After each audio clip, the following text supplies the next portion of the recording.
The chair himself is here. Ladies out, ladies out.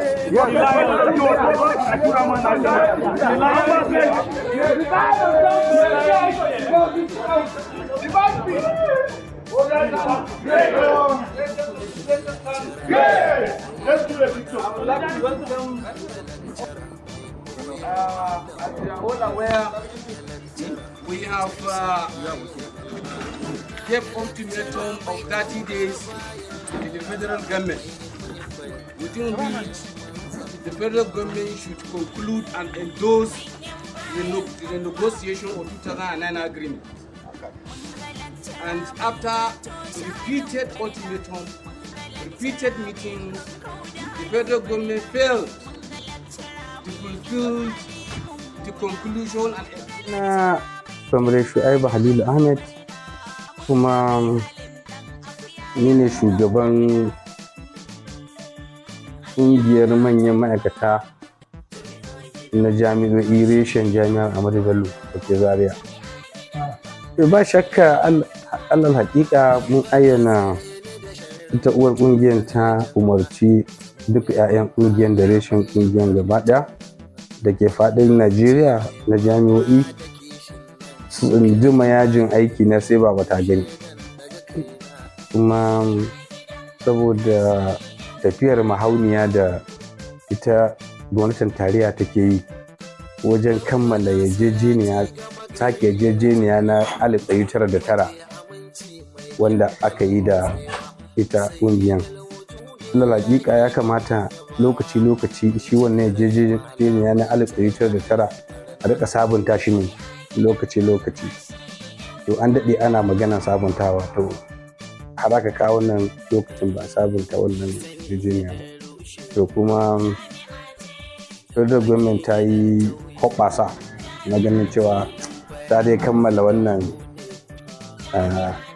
sabunta yarjejeniya, domin ta riga ta kammala sabunta yarjejeniya na abokan aikin malamai kenan masu shiga aji, wanda muka ga cewa lallacin da gaske take za ta yi. To saura mu ne kuma ainihin ma'aikata wanda ba su aji suke shiga ba, shine mu namu har yanzu ba ta kammala ba, kuma tana ta tafiyar mahauniya, kuma mun fahimci da gangan take wannan tafiyar mahauniya da gangan. To akwai bukatu bayan kamar yadda na gaya maka maganar sabunta wannan yarjejeniya shine renegotiation of 2009 agreement a turance. Akwai kuma biliyan 50 na an allowance, wata allowance da ake cewa an allowance wadda muke bi. In ba ku manta ba a 2022 mun taɓa yarjejeniya a lokacin da muka tafi yajin aiki, lokacin Adamu na minista, lokacin marigayi shugaban ƙasa Buhari, wanda muka kulla yarjejeniya cewa za su ba da miliyan 50 domin na wannan an allowance ɗin wanda ya taru arrears ne wanda za a biya 'yan ƙungiyarmu, amma suka ce sai an sa shi a ainihin kasafin kuɗi na 2023, wanda tun daga lokacin magana sai ta lalace. To da aka tashi kuma ba da biliyan 50 ɗin, maimakon a bamu tun da mu aka yi yarjejeniya mu kuma ainihin ma'aikata wanda ba aji suke shiga ba, sai gwamnati tarayya ta ce na kowa da kowa ne wanda yake aiki a jami'a. Da aka zo kuma aka ce na kowa da kowa ne, da aka tashi rabo mu tun farko mu aka ce zama biliyan 50, sai aka tsakuro biliyan 10 ko aka ba mu, aka ɗauki biliyan 40 aka ba wasu abokanan aikinmu. To shi sa muka ga cewa a'a ba yi mana adalci, mu yanzu muna sake neman a bamu biliyan 50 da aka yi mana tun farko. Wancan kuma biliyan 10 da aka bamu mun gode, ba mu gode ba, amma kuma muna son a bamu biliyan 50 da tun farko da mu aka yi jinya. Yana ɗaya daga cikin bukatunmu. Sai kuma har ila yau a lokacin da aka wance jinya da biliyan 50 na allowance wanda aka tsakuro wani abu aka bamu, akwai tsarin wani abu na albashi da muke kira kashi 25 da kashi zuwa 35. To shi ma akwai kudaden baya na kamar shekara ɗaya haka ko sama da haka wanda yake ya kamata a biya. wanda shi ma ana ta fama ba a yanzu ba su biya ba. Ina ɗaya daga cikin buƙatunmu da ta su biya. Akwai albashinmu na wata biyu wanda lokacin da muka tafi yajin aiki Buhari ya ce ba aiki ba biya, no work no pay, wanda aka rike mana albashinmu na wata 4. Da zuwan wannan shugaba shi Ahmed Bola Tinubu ya sa aka biya mu rabi na wata 2 kenan, sura na wata 2. To sura na wata 2 shi ma yana ɗaya daga cikin bukatunmu na cewa biya ainihin ma'aikata domin su ji daɗin gudanar da aikinsu. Sai kuma rashin samar da wadatattun kuɗi don gudanar da jami'o'i, shi ma yana ɗaya daga cikin abin da muke bukata. Federal government ta samar da wadatattun kuɗi domin a gudanar da jami'o'i.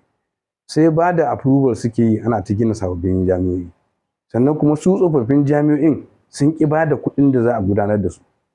To idan sun ba da kuɗin da za a gudanar da ainihin tsofaffin jami'o'i, me ya kuma da ba da lasisi a dinga sababbin jami'o'i ga waɗanda suke kaɗan kun kasa ba da samar da kuɗin da za a wadatar da su. Halin da ake ciki yanzu gaskiya mun tafi yajin aiki, mun ce kowa ba mu son ganin shi a bakin aikin shi. Ba ka ganin yara suna gudanar da jarabawa, ya za ku da su? To ai mu ya gudanar da jarabawa da suke ai bikin magaji biya hana na magajiya. Ai bikin magaji suna gudanar da jarabawansu, in har za su iya gudanar da jarabawansu a cikin wannan yajin aiki da muke yi. Ai kaga duk wahalar da za su ci na rashin wuta ko rashin ruwa ko rashin wata buƙatuwa tasu, wannan kuma jami'a gwamnati ita ta jiyo. Idan gwamnati ta ga dama in ta ga yaran za su sha wahala, ita za ta ce a rufe makarantar ai.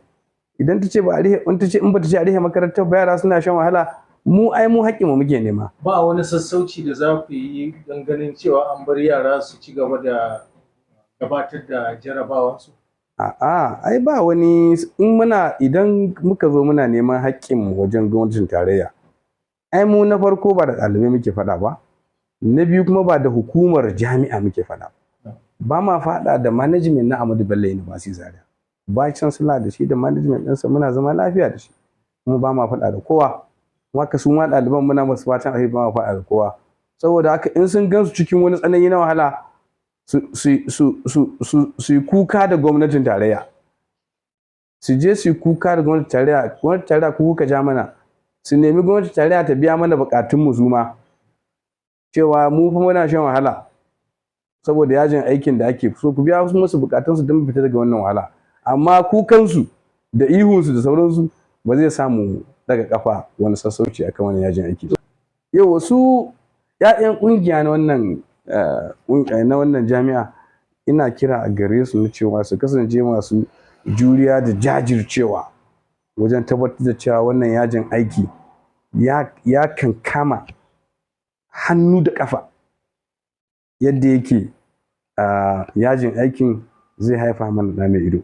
Because dole ne kowane ya zauna a gidajensa, kada ya ce zai zo aiki, kowane ne ko ya kira shi. Wani ogan shi ya ce ya zo ya gaya ma ogan nashi ana yajin aiki. Saboda haka muna neman haɗin kai, ina neman haɗin kan 'ya'yan ƙungiyar ainihin ita SANU ta Jami'ar Ahmadu Bello, ina neman haɗin kansu da goyon bayansu da kuma jajircewarsu da kuma dauriya. Duk abin da ka ga ka samu a rayuwa, to mafi akasari sai ka wahala ka neme shi. Saboda haka kuma shi wannan yajin aiki ne na neman ainihin haƙƙoƙinmu da kuma darajarmu ma a university. In shi jami'a tsari ne, an tsara ta ne yadda za ta dinga aiki, ka gane? Ba wai in aka duk abin da kuma aka ce tsari ne, to ba abu ɗaya ne fa ke aiki ba. Kuma kowane ɓangare sai ya aiki, sannan tsarin zai samar da aikin da zai samu biyan buƙata da abin da ake son wannan tsari aiwatar. Saboda haka idan aka ce non teaching wai ba su da muhimmanci a jami'a, to ba ƙaramin kuskure a ainihin federal government ba. To idan ma ba mu da muhimmanci, to ai za a gani. Na farko muke ɗaukan aiki, muke gudanar da promotion na cigaban aiki, muke gudanar da aikin samar da wutar lantarki na jami'a, muke aikin samar da ruwan sha na jami'a, muke aikin samar da intanet yanar gizo-gizo na jami'a, muke gudanar da gyaran hanyoyi Comrade, kana da da gine-gine. za ku tsayar da wannan al'amura a jami'a? Gaba ɗaya za mu tsaye da su.